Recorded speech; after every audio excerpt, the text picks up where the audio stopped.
అధిక బరువు అనేక సమస్యలకు కారణం. సాహితీ యోగా ఆన్లైన్ క్లాస్ లో జాయిన్ అవ్వండి. గౌరవనీయులు శ్రీ నారా లోకేష్ గారికి మరియు ఇక్కడికి విచ్చేసిన ఉపాధ్యాయులకు, తల్లిదండ్రులకు అందరికీ నా నమస్కారం. నా పేరు జంగా కీర్తన.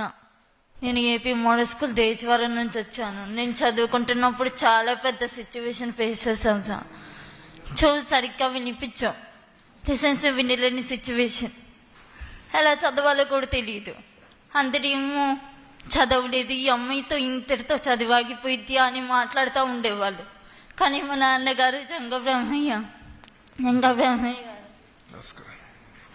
చాలా ప్రోత్సహించారు సార్. పక్కనే ఉండి నువ్వు ఎవరిని పట్టించుకోవద్దు, నువ్వు ఖచ్చితంగా సాధించగలుగుతావు, బాగా చదువుకోవాలి, మంచి మార్కులు తీసుకొచ్చుకోవాలి.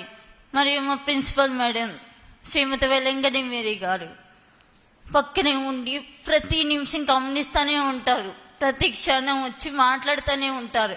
ఎలా చదువుతున్నావు, చెప్పేది అర్థం అవుతుందా లేదా, నీకు అర్థం కాకపోతే పక్కనున్న వాళ్ళని అడిగి తెలుసుకో.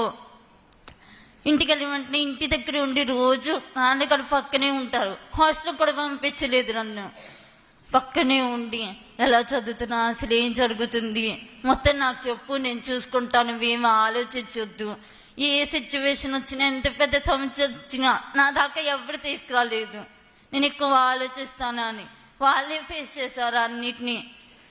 నార్మల్గా ఉండాలి, బాగా చదువుకో అని. చుట్టుపక్కల చూసే వాళ్ళందరూ చాలా అనుకున్నారు సార్ చదవలేను అని. ఇంతటితో చెప్పలేని సిచ్యువేషన్. ఇంట్లో ఉండి క్లాస్ తింటా, ఇంట్లో ఉండి చదువుకుంటూ ఉన్నాను. ఇప్పుడు ఈరోజు 902 మార్కులు తీసుకొచ్చుకొని ఇన్ని సమస్యలు ఎదుర్కొని ఈరోజు ఇక్కడ నిలబడి మాట్లాడుతున్నాను. అస్సలు ఎక్స్పెక్ట్ చేయలేదు నీ మార్కులు వస్తాయని. ఇప్పటికి కూడా ధైర్యమే లేదు మాట్లాడటానికి. ఎంత దూరం వచ్చానంటే నేను కూడా నమ్మలేకపోతున్నాను.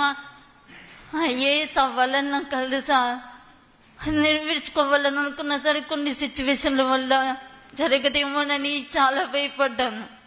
కానీ ఈరోజు 902 మార్కులు తెచ్చుకుని మాట్లాడుతుంటే ఖచ్చితంగా నా కళని నెరవేర్చుకోగలుగుతాను అనే నమ్మకం కూడా కలుగుతుంది. కేవలం చదువుకోవటానికి మీరు కొంచెం సహాయం చేస్తే తప్పనిసరిగా బాగా చదువుకోగలనన్న నమ్మకం మాత్రం నాకుంది. ఎంత దూరమైనా చదువుతాను, చదవాలని నమ్మకం చాలా ఉంది సార్. చదువు అంటే చాలా ఇష్టం. మా నాన్నగారికి చదువు అంటే చాలా ఇష్టం. కొన్ని కారణాల వల్ల ఆయన చదువుకోలేకపోయారు. ఇప్పటి నుంచి చిన్నప్పటి నుంచి బాగా చదువుకోవాలి అని కళ్ళని అలవాటు చేశారు. ఇంట్లో కూడా పనులు కూడా ఏమీ చేయను, చదువుకోవటమే పని, చదువుతూనే ఉంటా.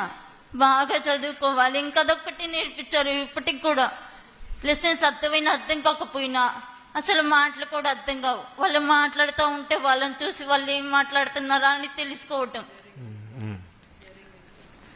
ఇప్పటికి కూడా ఇంతమంది మాట్లాడారు, నాకేం తెలియదు, నేను నార్మల్గానే ఉన్నాను. నేను కొంచెం చూపించుకొని బాగు చేయించుకోవాలి సార్. అది నా బాధ్యత తల్లి, మేము మాట్లాడుకున్నాం. నాన్నగారు గర్వంగా చేస్తున్నారు మీ వైపు. అయ్యగారు, ఈరోజు మీ పాప వల్ల మేము కూడా చాలా నేర్చుకున్నాం. ఈ మీటింగ్ వచ్చే ముందల పాప గురించి కూడా మేడం గారు చెప్తాం జరిగింది. ప్రిన్సిపల్ సెక్రటరీ గారు కూడా మాట్లాడి అసలు ఇది కూడా మనం ఎట్లా మిస్ అవుతున్నాం, ఇట్లయితే ఎట్లా మనం ప్రభుత్వం అంటున్నాం, ఇన్ని కార్యక్రమాలు చేస్తున్నాం, ఇది ఎట్లా మిస్ అయ్యామని మేము చర్చించాం. ఒక మాటలో చెప్పాలని మీ పాపలో మేము చాలా నేర్చుకున్నాం. అంటే ఎన్ని లోటుపాట్లు ఉన్నాయి వ్యవస్థలో, ఏం చేయాలని దానిపైన ఒక కార్యక్రమం ఇప్పుడు చేపడతాం. వచ్చే సంవత్సరం నుంచి ఇట్లాంటి హియరింగ్ ఇబ్బంది ఉన్న పిల్లలకి వాళ్ళకి మెరుగైన మెషిన్లు ఎట్లా అందజేయాలి, టెస్టింగ్ ఎట్లా చేయాలి, కంటి చూపు కూడా ఇబ్బంది ఉన్న వాళ్ళకి ఎట్లా చేయాలనేది మేము వాస్తవం నేర్చుకున్నాం, తెలుసుకున్నాం. వచ్చే సంవత్సరం నుంచి అంటే ఈ జూన్ మాసం నుంచి అది అమలు చేస్తాం. సో మీ పాప దగ్గర నుంచి మేము నేర్చుకున్నాం. ఈరోజు ఒక మాటలో చెప్పాలని థ్యాంక్ యూ. తల్లిదండ్రులు ఎవరైనా మాడతారా? సుమన్ టీవీలో మీ పర్సనల్ అండ్ బిజినెస్ ప్రమోషన్స్ కోసం కింది నెంబర్కి కాంటాక్ట్ చేయండి.